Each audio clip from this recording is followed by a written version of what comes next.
آج کا مولوی اور اس کی سیاست،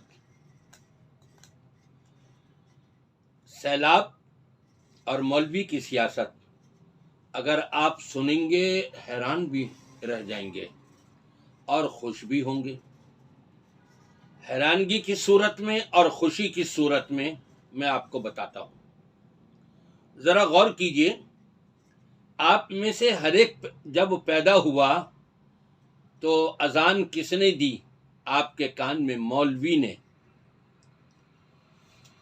جب آپ تھوڑے سے چلنے کے قابل ہوئے، قرآن کس نے پڑھایا آپ کو؟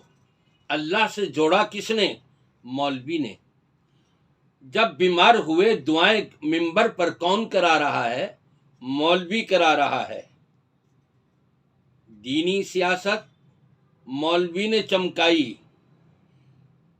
میدان میں سب سے پہلے سیلاب زدگان کے لیے مولوی میدان میں آیا۔ یہ تو بات کے ہیں جو بڑے نعرے لگا رہے ہیں اور فنڈنگ کا ہم نے اتنی کری اور اتنی کری اور اتنی کری، لیکن سیلاب زدگان کی امداد کے لیے سب سے پہلے مولوی آیا۔ جنازہ اٹھا ہے، مولوی پڑھا رہا ہے۔ آپ کے درد کے اندر مولوی منبر کے اوپر دعائیں کر رہا ہے۔ میدان عمل میں مولوی نظر آ رہا ہے۔ امام کائنات محمد الرسول اللہ صلی اللہ علیہ وسلم نے سچ فرمایا تھا، بنی اسرائیل کے اندر جو بھی نبی آتے رہے، سب سے زیادہ بنی اسرائیل کے اندر آئے ہیں، اس لیے آپ نے ان کا نام لیا۔ ان میں جو بھی نبی آتے تھے وہ سارے کے سارے سیاسی تھے۔ تسوسہم الانبیاء، انبیاء آنے والے نبی جو ہیں یہی وہاں سیاست کرتے تھے۔ ان کی سیاست کیا ہوتی تھی؟ دینی سمجھ بوجھ، تعلیم، ہدایات ان کو دینا اور دنیاوی طور پہ ان کے کام آنا۔ یہ سیاست ہے کیا؟ سیاست کا مطلب یہ ہے کہ جو انسانوں کے اندر خرابیاں آ گئی ہیں ان خرابیوں کو دور کریں۔ سیاست کا مطلب یہ ہے کہ جو انسان پریشان حال ہیں ان کو ان پریشانیوں سے بچانے کی تک و دو اور محنت اور کوشش اور جد و جہد کریں۔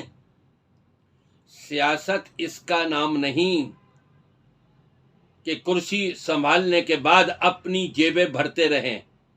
یہ مولوی نہیں کرے گا۔ مولویوں کے علاوہ سارے کرتے چلے آ رہے ہیں۔ پاکستان کی تاریخ بھری ہوئی ہے اس چیز کے اندر۔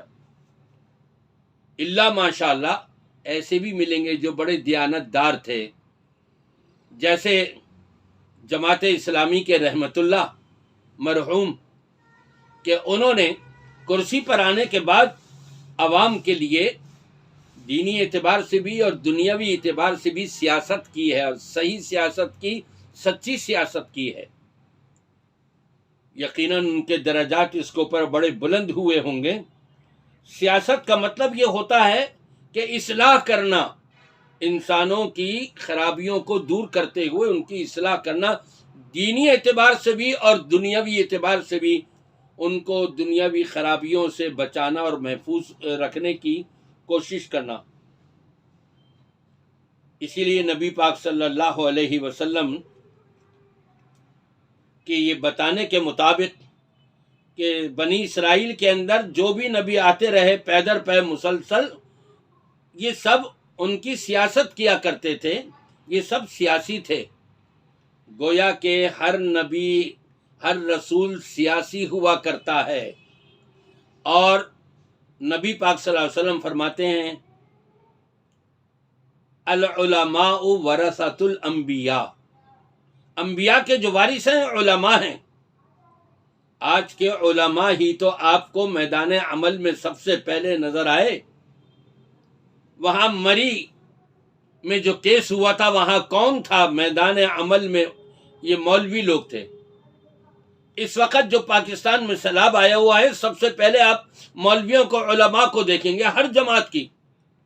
آپ کو دیوبندی علماء بھی ملیں گے، سنی علماء بھی ملیں گے، وہاں آپ کو اہل حدیث علماء بھی ملیں گے، آپ کو ہر جماعت کے علماء ملیں گے پہلے نمبر پر جو سیلاب زدگان کی مدد کر رہے ہیں، ہیلپ کر رہے ہیں، پانی میں جا جا کر کے اپنے ناف تک پانی ہے اور وہ جا رہے ہیں وہاں، ان تک پہنچ رہے ہیں، ان کو سامان پہنچا رہے ہیں، اپنے سروں کے اوپر رکھے ہوئے یہ سامان کے گٹھر اور تھیلے یہ ان کے گھروں تک پہنچا رہے ہیں۔ میدان عمل میں آپ کو سب سے پہلے مولوی ملے گا۔ یہ تو آج کے جو دنیاوی سیاسی ٹولہ ہے، بلکہ یوں کہ یہ جھوٹوں کا ٹولہ ہے، خرابیوں کا ٹولہ ہے، چوروں کا ٹولہ ہے، جو لوٹ مار کرنے کے لیے آتے ہیں اور مہنگائی کرتے ہیں، اپنی تنخواہیں اور فیسلٹیز جو گورنمنٹ کی طرف سے ملتی ہیں وہ ساری وصول کرنے کے لیے عوام کے اوپر قرضوں پر قرضہ اور مہنگائی پھر ان کے اوپر ڈال کر کے چلے جاتے ہیں، اپنی جیبیں بھرتے ہیں اور دوڑ جاتے ہیں۔ لیکن کسی عالم نے آپ سے پیسے مانگے؟ کسی عالم نے یہ کہا کہ آپ ووٹ ہمیں دو گے تو ہم آپ کو دیں گے؟ کسی عالم نے یہ کہا کہ آپ کس مسلک سے تعلق رکھتے ہو، آپ سنی ہو، بریلوی ہو، دیوبندی ہو، حنفی ہو، اہل حدیث ہو، شیعہ ہو، کون ہو کون نہیں؟ علماء میں سے کوئی نہیں پوچھ رہا، وہ بلکہ آپ کی کیفیت اور حالات کو دیکھ کر کے آپ تک راشن پہنچا رہے ہیں۔ لیکن یہ سیاسی لوگ کیا کہہ رہے ہیں؟ قرآن کے اوپر ہاتھ رکھ کے کہو کہ ووٹ ہم تم کو دیں گے اور یہ لو ہم سے۔ انا للہ و انا الیہ راجعون۔ اب بھی ہوش سنبھال لیں، عوام کو چاہیے توبہ اور استغفار کریں، اللہ کے عذاب سے اپنے آپ کو محفوظ رکھنے کے لیے، اور آگے کے لیے عہد کر دیں کہ ہم علماء کو ووٹ دیں گے انشاءاللہ تعالی۔ دیکھیں کیسی بھلائی اور خیر انشاءاللہ تعالی ہمارے ملک اور پاکستان میں آ جاتی ہے۔